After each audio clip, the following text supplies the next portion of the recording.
Hey everyone, welcome to the call. We're excited. We're going to hear from Jen and Rachel tonight, but we'll get to that later. We've got announcements and some reminders. So first off, hopefully everybody knows All Access BOD for $160 is now going to be extended at least through May, which is exciting. Hopefully it's helping everybody get to Success Club. Also, don't forget there's a team retreat coming up in September. You need to be thinking about that now because there's some requirements that you've got to be. You got to be Emerald Coach by the end of August. There's some Success Club.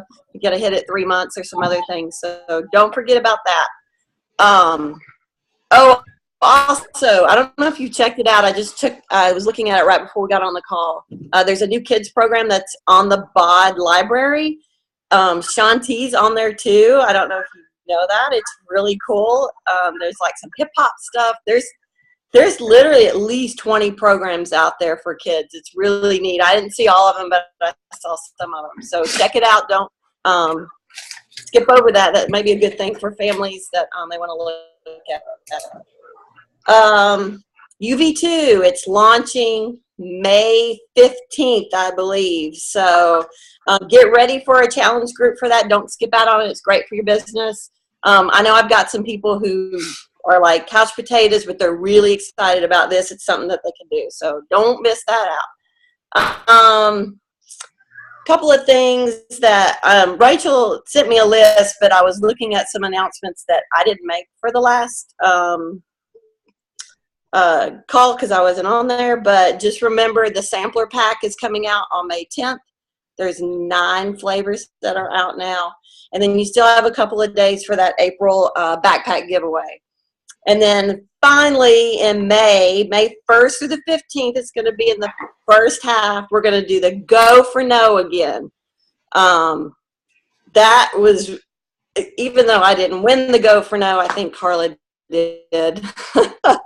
It really does help you get invites out there and makes you feel better when you get that no or that ignore, right? So that's it for the announcements. Hopefully everybody's ready to hear from Jen and Rachel. I know I am. I have pen and paper ready and to see how to do an amazing challenge group and to avoid that low engagement trap. Awesome. Thanks, Cindy, so much. Hey guys, I hope you're having a good evening. Rachel and I are going to talk about challenge groups. I first want to say that if you don't know, Rachel and I are cousins. So I got her into this. I'm going to claim it because she's my rock star. But so she was my very first challenger. And when I didn't know anything that I was doing about challenge groups, when Rachel and I started, we pretty much started at the same time. And I didn't have an active upline, so I kind of flew by the seat of my pants on challenge groups, and together Rachel and I kind of molded the way that we wanted our challenge group to run. So we're really excited to bring the information to you. And to start, we're going to talk about consistency in challenge groups. And this is the #1 piece of running a challenge group. If you don't have consistency, then you're not going to run a successful challenge group. And successful challenge groups turn into successful results and successful coaches. So that's #1 is consistency. So with that, we want to make sure that you are posting daily in your challenge group and pick a time that works for you. So one thing that we learned early on, well, at least for me, I know I'm not good at like not having a system like SenseShare, which is what I use, or there's Hootsuite, or I think there's a couple of other ones that you can set it up to do your posts for you. Because if I don't have that, Rachel knows I'm not going to do it. So I have to, she's been the one to like call me out a time or two. So you need that, like, and it makes it so much easier, and it's worth, if you pay, like SenseShare is a paid website to post your things, but it's so worth it because then it's less of a hassle. I know Rachel's really good at preparing a month in advance. I do weekly in advance, but a month in advance and have all your posts out throughout your day. And then you want to pick a time that works for you. For me, I do 5:30 a.m. because I know, and I know Rachel probably does too, because we have a lot of people who are up early, getting up early workouts, and they're going to want to post their sweaty selfies very quickly in the morning. So we just want you to be consistent in your challenge group. I recommend posting at least twice a day in your challenge group. You don't want to just post one time and be done with your group for the rest of the day. You want to have a continual engagement in your group. It works the same way as your personal Facebook page. Is the more that you post, the more they see your posts. So I suggest at least twice. Sometimes I do 3 times a day. And that can be anything, obviously, from your daily post to flash challenges, which we'll talk about, and like quotes or recipes or anything that you can think of throughout the day. The next thing of consistency is behind the scenes messaging. You don't want to get a new challenger, throw them in your challenge group, and then never talk to them again behind the scenes. So, or only be chatting with them within your challenge group. One thing that I started doing is I took my challenge group and I break it up into equal days, so 5 days a week. So I message about 10 to 15 people a day that are in every week. So they're on a week rotation. So the same 10 to 15 people I message every Monday, and then the same people every Tuesday. And that helps me cycle through every week. So I know what's going on in their lives and what's going on in the challenge group, what they're struggling with.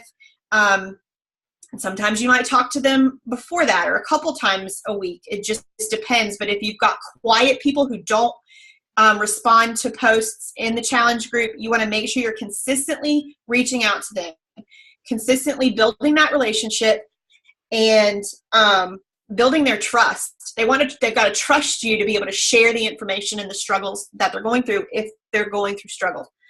So those are my first 2 tips on consistencies. Rachel's got a couple more. Totally just ditto on everything she just said. The next piece I would say is one of the big things is when you do your daily post. So we're talking about that 5:30 a.m. post. It's your assignment of the day. It's your motivational Monday or your tip Tuesday or things like that. People who are engaging and actually responding on those posts, make sure you comment back on every single comment on those posts. When I run challenge groups with my team, they know that's one of my rules. I know a couple of my girls are on here and they've run groups with me, but that's one of my rules is that you have to comment on every post. And there's a reason why. When somebody is investing enough time to comment on that post, we want to recognize them. We want to celebrate them. We want to, if they're struggling and they're sharing that, you don't want to just like it. You want to reach out to them and say, hey, I saw your post today. Is there anything I can do to help you? Or how can I support you this week? So responding to all the comments is key. The next thing is be a challenger yourself. A lot of times this gets left in the hindsight, but I always post my sweaty selfies in there. I always, if there's an assignment now, okay, granted, right now being pregnant, things are a little bit different, so I'm not really sharing all my food like I normally would because I'm not really eating like I normally would. But being a challenger myself and being present and sharing every step of my own journey with them so they know that I'm there in the trenches with them, that I'm showing up and I'm setting the example, and that it gives them a belief system that, you know what, they can do it too. If Rachel is juggling a toddler who's losing his mind, then and getting her workout in, then you know what? I can do that too. So I think that's important. So those are the 4 kind of areas with consistency that we stress. Also, y'all be taking notes, and if you have questions, I know that this was one of the main topics when we had posted in the Commit Crew, what people were struggling with. This was one of the main topics. So make sure you're writing down your questions because we'll do a question and answer at the end. So the next kind of area that I hear a lot of from coaches is what do you do when you have no engagement or super low engagement? And the first thing I want to say is you just got to be patient. With challenge groups, thankfully Jen and I are family, but she would send me text messages and where's your sweaty selfie today? Post it in the group. And you know what? If you've got family, call them out and make them help you and make them increase the engagement in the group. And just know that it will get better, but you have to stay consistent with it. So piece one is, and I'm a little bit more hardcore about this, is behind the scenes call outs. So when people sign up with me as a coach, and I know there's a couple of you on here who are my challengers first and can attest to this, they know that I'm going to call you out behind the scenes if you're not doing what you're supposed to be doing. And so if I see you tagged in a burger joint, I'm going to message you like, so how's that burger? And some coaches don't go that hardcore, which is fine. You have to find your niche. But when somebody's not engaging in the group, here is why. They're probably struggling.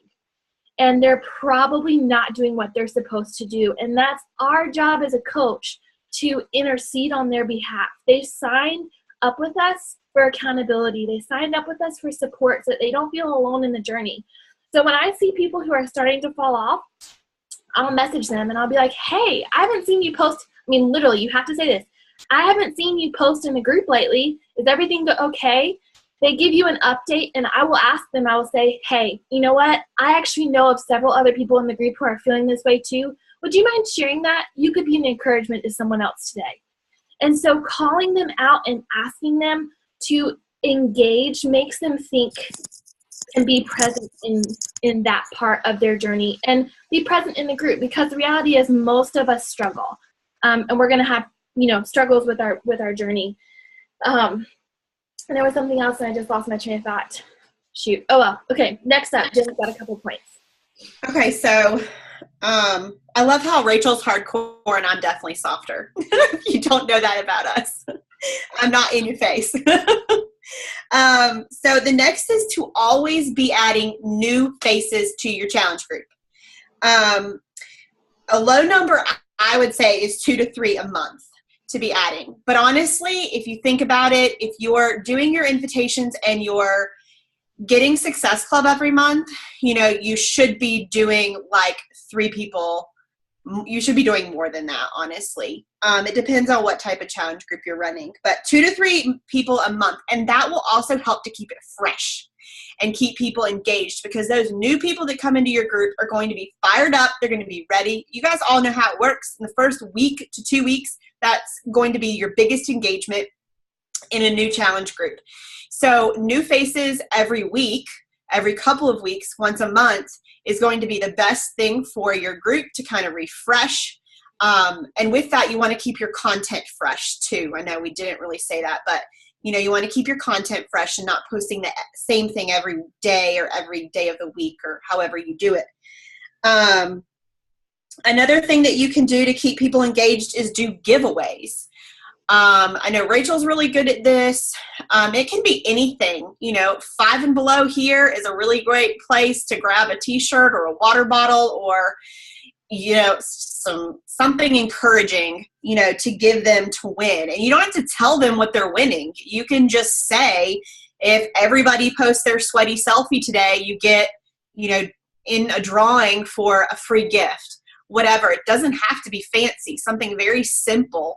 It doesn't have, in the beginning, Rachel and I, like when our first challenge group, we used to calculate points for I don't know what we were doing, but it was a mess. So it doesn't need to be complicated. Make it really simple. If everybody does the flash challenge for the day, and then they can be entered in to win something. And maybe Rachel can talk about this too, if she wants to throw something in there. The next thing is flash challenges. So this was definitely brought to by Rachel. I don't know where she learned it from, but when she introduced it, it was like the best thing ever. And in my challenge group right now, I'm doing at least 3 to 4, if not 5 flash challenges a week, where it's a water challenge. If you see this post, drink 16 ounces of water, 10 jumping jacks, and I'll post a video of myself doing more than 10 jumping jacks. But, whatever flash challenge, because that's also going to increase the view of your challenge group, but it just makes them also get outside of themselves. And can be more deep challenges or deeper flash challenges where you're thinking about things like what you're eating. It could be your mental state. Who is your biggest supporter? post a flashback picture. Make it fun. It doesn't always have to be fitness or nutrition related either. Just make it super fun. Yeah. Did you want to say anything about the flash challenges? Yeah. So 2 things. So with the giveaways, a couple of pieces of advice. Don't do them longer than a week. If you're going to do an incentive giveaway, don't do them longer than a week. It's too much to track and people lose steam, and you normally only have 1 to 2 people who are in the lead and then everybody else gives up. Cindy's laughing because she won one of those competitions. She got a great Fixate book though. So, make it a short-term thing. I did that for the month of December because December is historically with challenge groups a super low engagement month. It doesn't matter if you have a rock star challenge group. With the holidays, you're going to see a drastic drop in engagement during the holidays. So that was one of my attempts to get us out of that, was a giveaway. So make them short-term. Do different ways to enter them. So for me, I've actually I'd done a short-term flash giveaway. So they had 2 days to tag me in a post on Facebook talking about the group. And then everybody who did that got entered to win that giveaway. And you're only going to have a few people, but that also gets your name out to the community, gets more eyes on you. People are talking about you in your group, and it's great, for your business. Flash challenges. I love flash challenges. I think the biggest thing I can say with challenge groups is think outside the box. A lot of times with Beachbody groups, you think, okay, Mondays are motivational Mondays, Tuesdays are tip Tuesdays, Wednesdays are water Wednesdays, and, the same old dumb stuff every week. If we continue to do the same stuff every week, we're going to have the same results in our challenge group. And so when you start thinking outside of the box, and this is so time consuming, but I literally rewrite every post every month for every challenge group. It takes a lot of time, but my group is always so fresh, and they look forward to my assignments every day because it's rarely ever the same. If I cycle through something, it's something that I've used 6 months ago, and nobody's going to remember it anyways. So think outside the box. I'll even Google something, and I'll say words that start with W, and I'll kind of scan that and use that as a jump start for me to think of other topics for the group. Same with flash challenges. Be creative. What was the last 2 things you put in your mouth? The nice thing about flash challenges is if you schedule those, then they're also a flash challenge to yourself. So you too are surprised by your own water challenge. Okay, so the next thing, what to do with low engagement. 2 pieces to this. Number 1 is run a group with another coach, especially if you're a newbie coach or if you're one that struggles with engagement in your challenge group. Find someone that you vibe with in our team, in another team, whoever, and run a 30-day group and see how it goes. That person might end up being your Success Club partner, or Success partner. You never know. But that is so key, I think, in the beginning. What most of y'all probably don't realize is that Jen and I actually ran a challenge group together for a full year. So our whole first year of my business, we ran one together, and that was like a close-knit community. We got pretty upset when we ended up parting ways, but it was a good thing for us. But run a group with another coach, because you're going to have higher engagement. You're going to have 2 coaches commenting on everything throughout the day. I know there's a couple people on this call that are actually running groups together, which is awesome. The other thing you can do is do challenge group to challenge group competitions. Jennifer and I did this as well. I would still limit it to a week. We did a 21-day fix competition, and it was based off a point system. So points for every sweaty selfie, points for food, points for check-ins. You had a point system, and then whatever team won, the highest point person on that team got a bag of Shakeology, which was great, but it was a lot to keep up with 21 days. So do a week challenge. Have another coach with another challenge group and do a competition. People love free stuff, and that's really will help with engagement. I know our engagement was crazy good for that 21 days. But yeah, okay, so I think that is the last of our tips for what to do with low engagement challenge groups. And I really do want to stress what Jen said about fresh blood. That is truly that is the key to continually be adding people to your group, because that just creates a buzz and excitement. And those people who might have fallen off start seeing the new people get results, and they get motivated to get back on again. So it's really helpful. So we're going to have a couple miscellaneous tips, and then we're going to open it up to question and answer. Have a files tab in your challenge group and chock full of content. Oh, okay. Another tip before I forget. Have a welcome email. When you sign someone up, this is what I was going to say earlier. When you sign someone up with a challenge pack or a bottle access or whatever, have a welcome email that breaks down expectations in the group. Share about how they're supposed to take sweaty selfies and comment it. I have a welcome email I'm happy to share with anyone. It actually has a customer coach agreement at the bottom, and I ask them to fill it out and send it back to me. And it lays the expectation for their participation in the group, what they expect from me as a coach, and really just sets the tone for there to be no confusion, and just adding somebody as a challenge group and then them being like, I don't really know what I'm supposed to do, and they don't ever truly participate. So having a welcome email has been really helpful for me. I started implementing that a few months ago, and it's been really, really, really helpful. I include a tutorial on how to use Beachbody On Demand. I include a frequently asked questions for the container system. You just really want to start them off right. Okay, so back to what I was going to say. The files tab in your challenge group. Make that sucker so good that people go back to it. Have a file for your favorite healthy recipes. Have a file of Shakeology recipes. Have a file of that lists the Shakeology flavor change form. So copy and paste that form and put it in the files tab. So that way if somebody says, hey, how do I change my shake flavor? I'd be like, go to the files. It's all in there. And they can just fill out the form, and it's super easy. There's actually a website that will make hybrid calendars of multiple workout programs. So you can actually fine tune and create your own program using Beachbody On Demand. So have that in the files tab, but have the how to take a measurements, that graphic, have that in the files tab, but make that such a valuable resource, and mention that in your email and say, hey, make sure to check out the files tab. It's chock full of great content. Make sure to take a peek at it. So have great resources in your files tab. The next one is, it's really important that your presence on social media reflects your challenge group.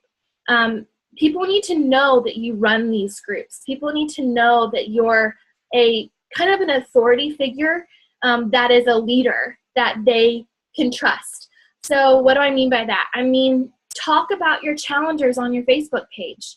You can screenshot and blur out the names and talk about people who are having success, or if somebody shared something, whatever. You don't have to tag people, keep their privacy, but share those things, because people are going to start watching and be like, oh man, that girl, she fit into a size she hasn't fit into in 10 years. That's what I need to do. And they start watching, and eventually they'll want to join more.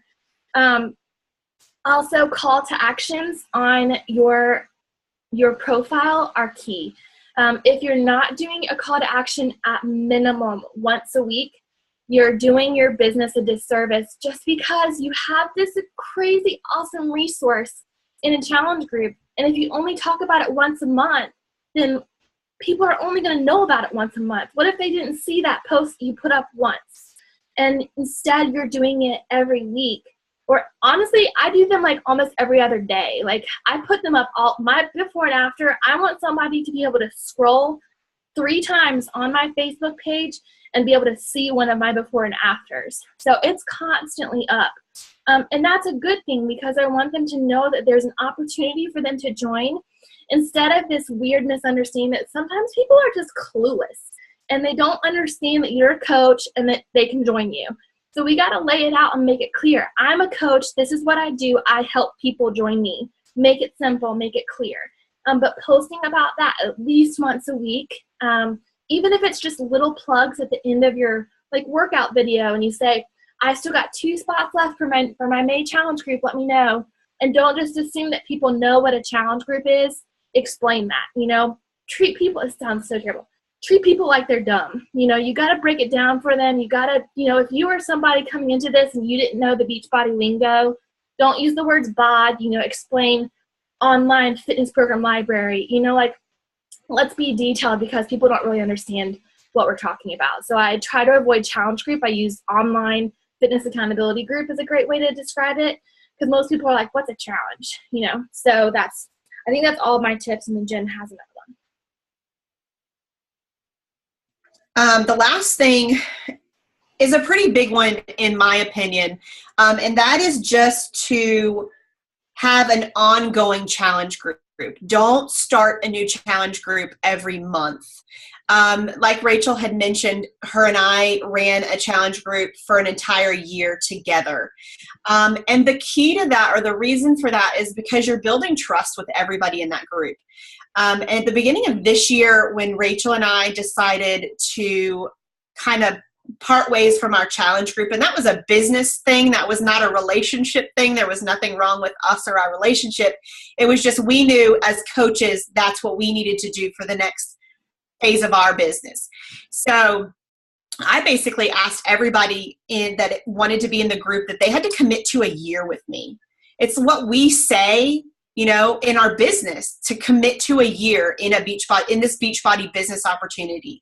So I feel I should be able to say that to my challengers as well. So I asked everybody to commit to a year. Now, whether they stay with me a year or not, you can't make them do the workouts. You can't make them do those things. But it's very important to me.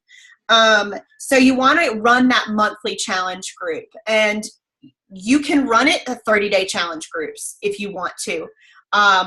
Right now, I just run it ongoing. So I just post the date of the challenge that specific day, and just run it along, ongoing. So it's not day 1, day 2, day 3, day 4, because you're going to have odd number of months and then it all gets messed up. So I prefer it that way.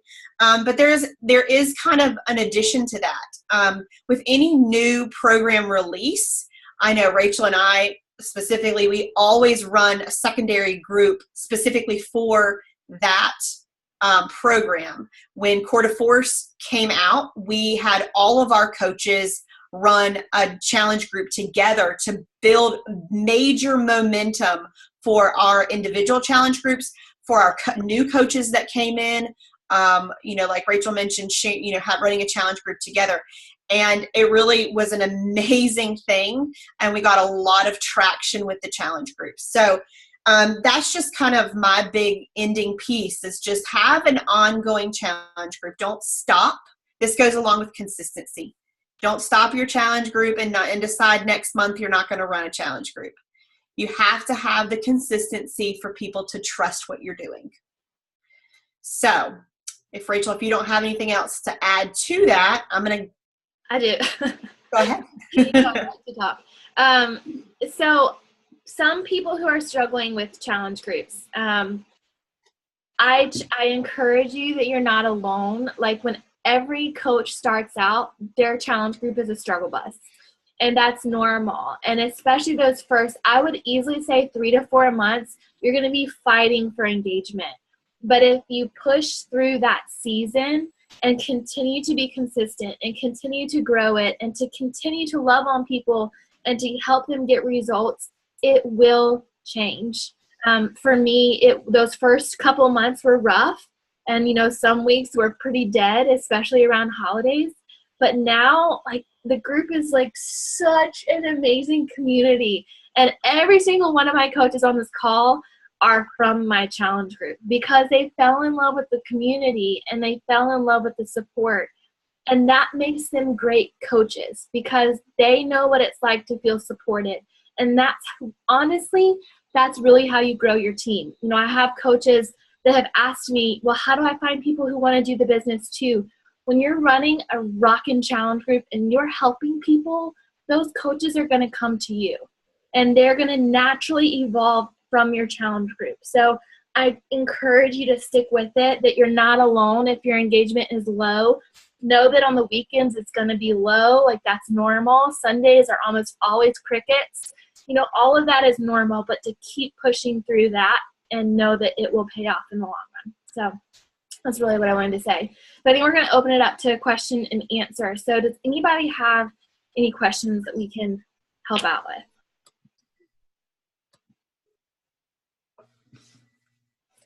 No? What? Everyone? No one? No? I have two more tips I'll throw in there while Yeah. anybody can think of something. Nobody be chicken. We're all I know. family here. Another thing, we hear a lot of and we talk a lot of is going live on your Facebook page, on your personal page. I also think going live in your challenge group, and that also will build up your confidence to go live on your personal page. So use them as your guinea pigs. I certainly don't do it enough because I'm chicken, but that's just an awesome thing to do, is just to go live with your flash challenge. Go live and just talk about your day, whatever. It doesn't matter. There was other thing, but I think I forgot that one already. Yvette has a question. Okay. Hold on, let me unmute her. Hold on, please. Where are you at, girl? There he is. Okay, you're on. Yeah, go ahead. Okay, so I have actually never been in a challenge group. So I didn't even really know about challenge groups until I became an actual coach, and I had to figure out pretty much how to do it. So I'm actually still in this kind of like this phase where I'm still kind of don't really know what to do.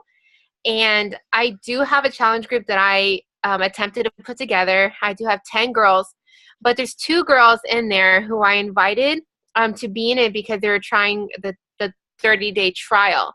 So one of them decided that it wasn't for them right now, and the other one is waiting until they graduate next month. So what do I do with those 2? Do I let them know that I need to kick them out, or do I keep them in there so they can watch, or what do I do? I know Jen's going to say the same thing. It's personal preference. Okay. When she and I both started, easily the first 6 months of our challenge group careers, I guess, is we didn't discriminate, and I didn't require people to be doing a Beachbody program. I didn't require them to be on Shakeology. They just had to be on a health and fitness journey, no matter what that looks like. And I still have people in my group who are still on Weight Watchers and still struggling. Now that I'm farther into the business, I do require that they're doing at least a Beachbody workout, even if they didn't purchase it through me initially. Like, a lot of people will come to me and say, "Hey, I just need support. I bought 21 Day Fix 2 years ago and haven't opened it," and I'll plug them into my group. So I do have requirements now, but I will say previously I did not. So for me, engagement was more important than them to purchase something, and so I would rather them be in there, and that's another person who could be posting sweaty selfies and helping with the morale of the group. And the reality is that 90% of those people who didn't purchase from me initially within the last year have bought a challenge pack. It just takes some time for some people to come around. So Okay. Yeah, and I'm very selective at this point on who I let in without a challenge pack. I don't, like Rachel said in the beginning, I was letting anybody who said yes to me in. But now I really am trying to be a little bit more selective with who I'm inviting in. But yeah, personal preference for sure. I actually have one more question. So Rachel, I think, or I don't know if it was Jen, but when you guys mentioned the email, like a welcome email. So do you send that email to the actual email that they have, or do you send it to them via Facebook? I send it to their actual email. So when I get their email address for enrolling them with a challenge pack, or even if they don't and they're just coming in to join my group, I'll get their email address and directly send it to their email.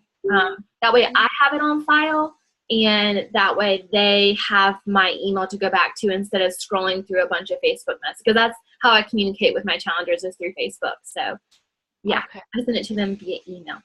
Oh, okay. Plus, it allows me to track whether they respond to that client contract or not. Okay. Can you provide a copy of like an example? Yeah, I'll post it in the Commit Crew. Okay, great. Thank you. Yeah, sure. Anybody else have any questions? Carla has a question. Hold on, let me find you. All right, go for it. Sorry, I can't type on this thing.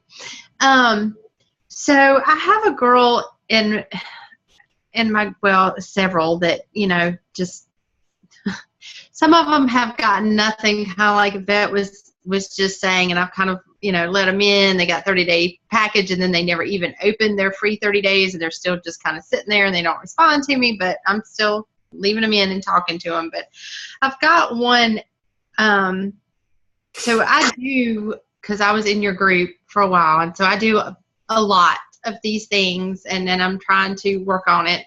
But I have one of my girls who just bought a challenge pack, and she's posted a couple times in the group. And so she, about a week ago, she's like, hey, I'm ready to get started. And so she told me, I need to take this slow. And so I'm kind of doing that. So I checked in with her this evening, and I said, you ready to get started? She said, I'm drinking my shakes. I've been doing that for 2 weeks. Love them. Taking them out of town with me. I said, great. Have you started looking at the food plans? No. So I want to help her take it slow. Like I'm looking back, I sent her some meal prep stuff, and, we've talked about the exercises, and I know she said she's ready. She needs to start with the food, but I don't really know what else to say to try to encourage her. I mean, I know she's got to do it in her own time, in her own pace, But more than likely, more people are struggling with that too. She's probably not alone in that. I would say address that, but not address it to her.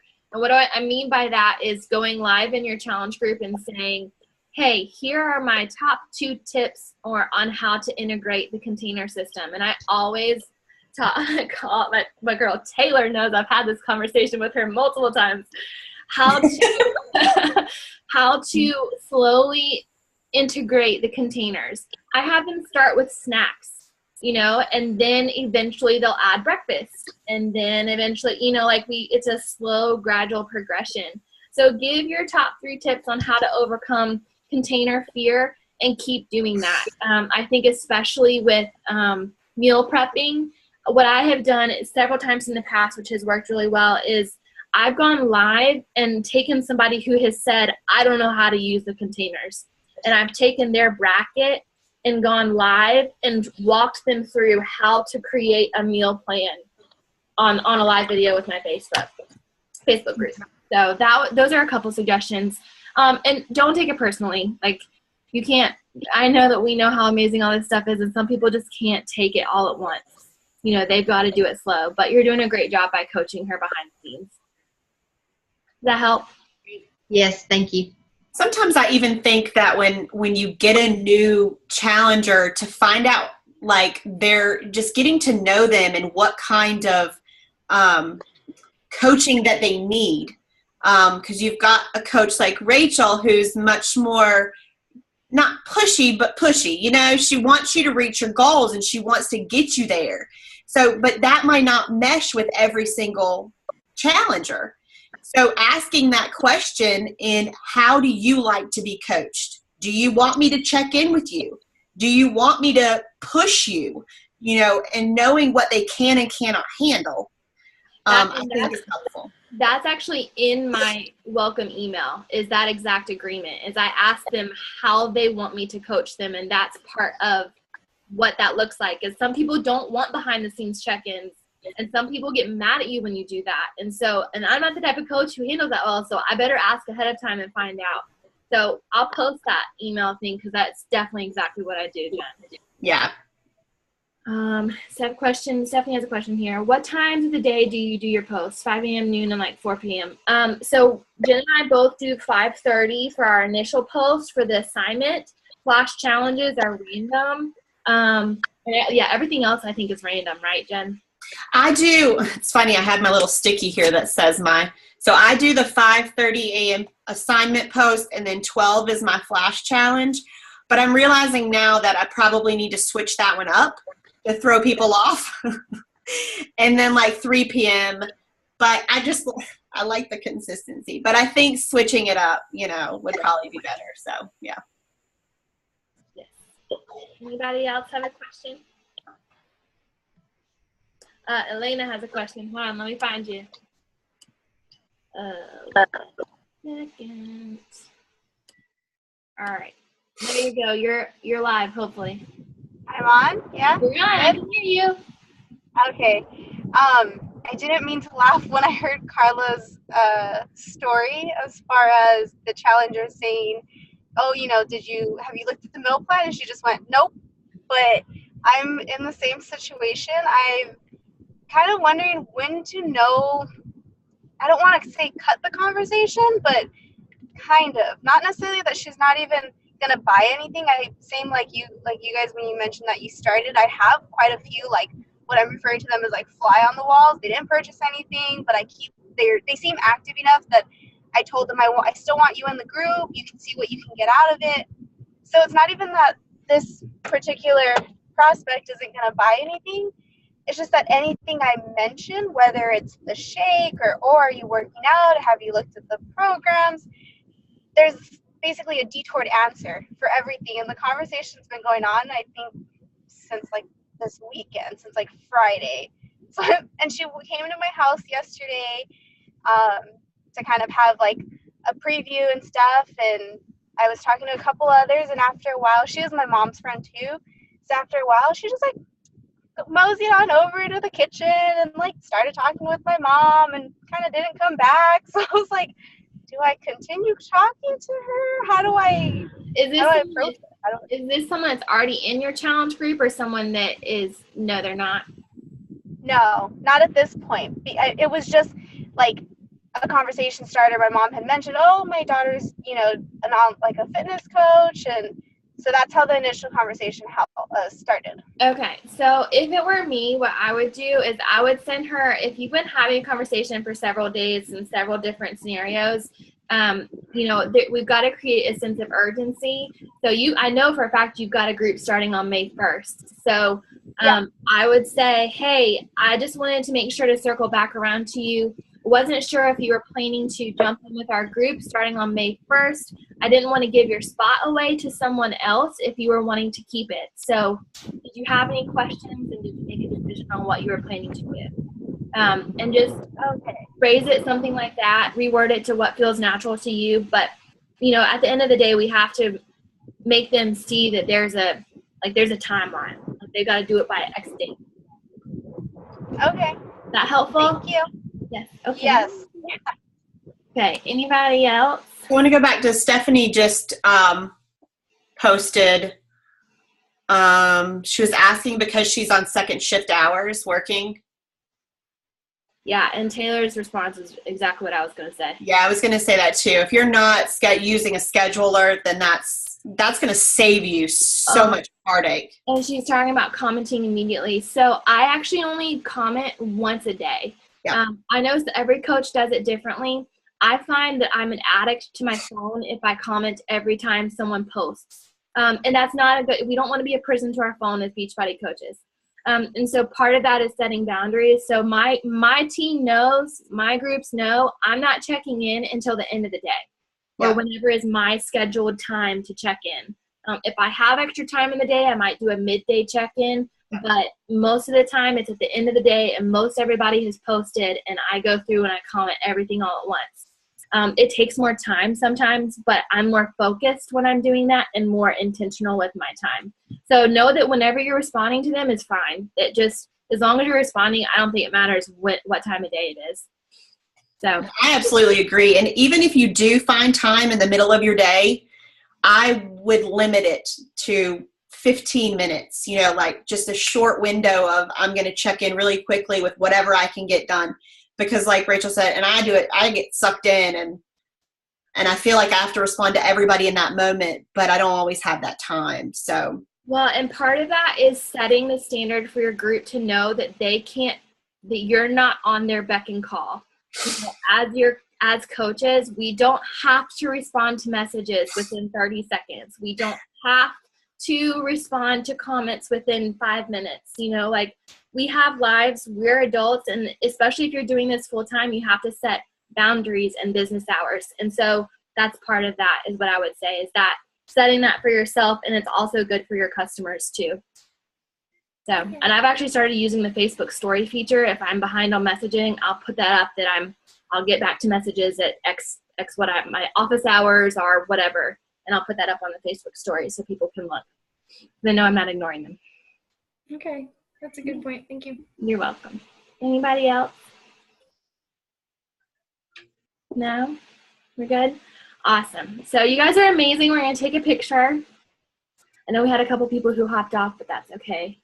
All right. Y'all ready? You ready? 1, 2, 3, cheese. I feel like I should say something besides cheese. Y'all look awesome. Thank you from Jen and I. We appreciate you taking the time. And shout out to our new coaches on the call, making their first team call, Taylor and Julia. So proud of you. So awesome, awesome, awesome. And I'll post that welcome email too. So thank y'all for joining us. Thanks, guys. Good night. Good night. Bye.